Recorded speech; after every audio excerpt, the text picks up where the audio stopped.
दिनों पहले ही अफगानिस्तान के राष्ट्रपति अशरफ गानी ने अमेरिका के राष्ट्रपति जो बाइडेन से मुलाकात की थी। इस मुलाकात में अफगानिस्तान में तैनात अमेरिकी सैन्य को अपने वतन वापस बुलाने को लेकर चर्चा हुई थी। वहीं राष्ट्रपति अशरफ गानी ने प्रेसिडेंट जो बाइडेन के इस फैसले का सम्मान किया। बता दें कि 20 सालों के टकराव के बाद अमेरिका ने अपनी सेना वापस बुलाया है। अमेरिका के नेतृत्व वाले गठबंधन की सेनाओं ने दिसंबर 2001 में अफगानिस्तान में कदम रखा था।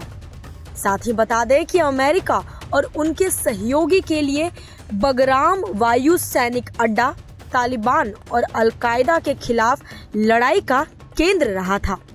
इस हवाई अड्डे को 10,000 सैनिकों वाले एक बड़े सैन्य ठिकाने में बदल दिया गया। लेकिन अमेरिकी राष्ट्रपति जो बाइडेन के अमेरिकी सेना की वापसी का वादा करने के बाद अब अमेरिकी सेना वहां से जा रही है। वहीं इस तरह अफगानिस्तान से अमेरिकी सेना को वापस बुला लिया गया, तो दूसरी ओर अमेरिकी सेना के हटते ही तालिबानियों ने अफगानिस्तान के कई जिलों पर कब्जा कर लिया है। इस दौरान तालिबान को अपने पांव पसारने का मौका मिल गया है और वो अफगानिस्तान के कई इलाकों में अपना कब्जा जमा रहा है। अर्थात अफगानिस्तान में तालिबानियों का आतंक बढ़ता ही जा रहा है।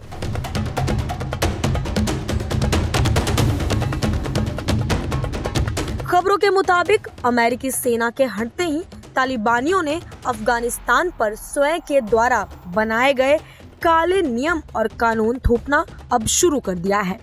अभी तक देश के 419 शहरों में से लगभग 140 से अधिक जिलों पर कब्जा करना शुरू कर दिया है।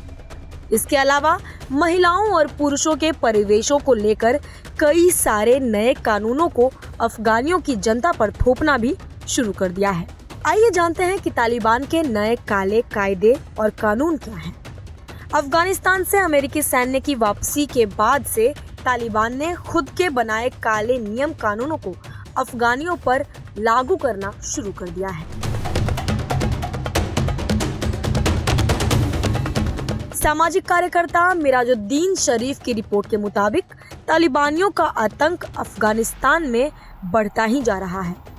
पूर्वोत्तर प्रांत तखार सहित कब्जे वाले जिलों में आदेश जारी किया है कि महिलाएं अकेले घर से न निकलें। पुरुष अनिवार्य रूप से दाढ़ी रखें। अभी तक तालिबान ने अफगानिस्तान के 100 से ज्यादा जिलों पर कब्जा करने का दावा किया है।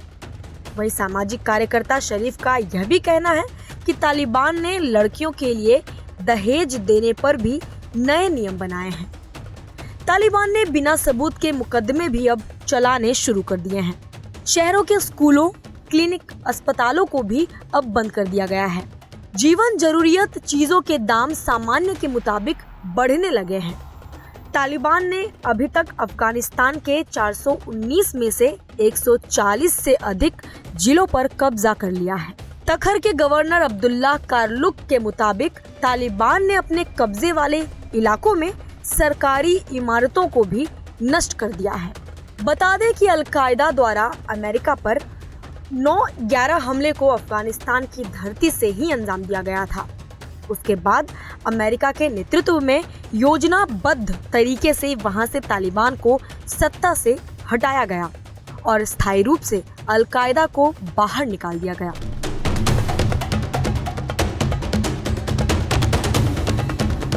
बीस साल तक मिलिट्री और सुरक्षा की बड़ी कीमत चुकानी पड़ी है, पैसों और जिंदगियों से।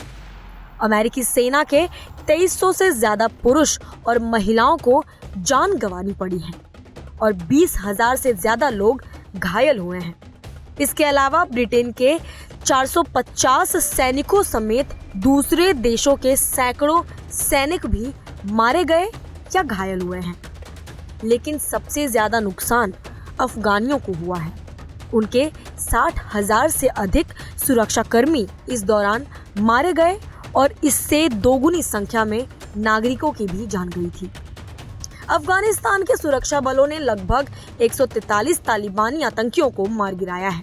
सुरक्षा बलों का कहना है कि पिछले 24 घंटों में नांगरहार, कंधार, हेरात, गोर, फराह, समांगन, हेलमंद, बदसखाम और काबुल प्रांतों में 143 तालिबान आतंकवादियों को मार गिराया गया है।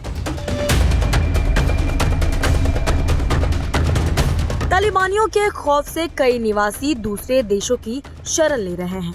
जी हाँ, अभी तक 50,000 से ज्यादा अफगानी नागरिकों ने देश को छोड़कर पड़ोसी देश जाने का फैसला लिया है।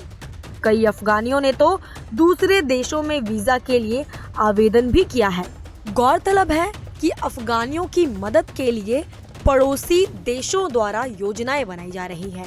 हालांकि मध्य एशियाई देशों यानी तजाकिस्तान और उज्बेकिस्तान देशों के बीच इस मुद्दे पर बातचीत भी चल रही है। इससे ये तो साफ पता चलता है कि आने वाले दिनों में वहां तालिबान का प्रभाव बढ़ने ही वाला है। तालिबान और भी मजबूत होगा। ऐसे में भारत को भी अपने तरफ से चौकन्ना होकर रहना चाहिए। साथ ही सुरक्षा को लेकर भी उन्हें सतर्क रहना चाहिए।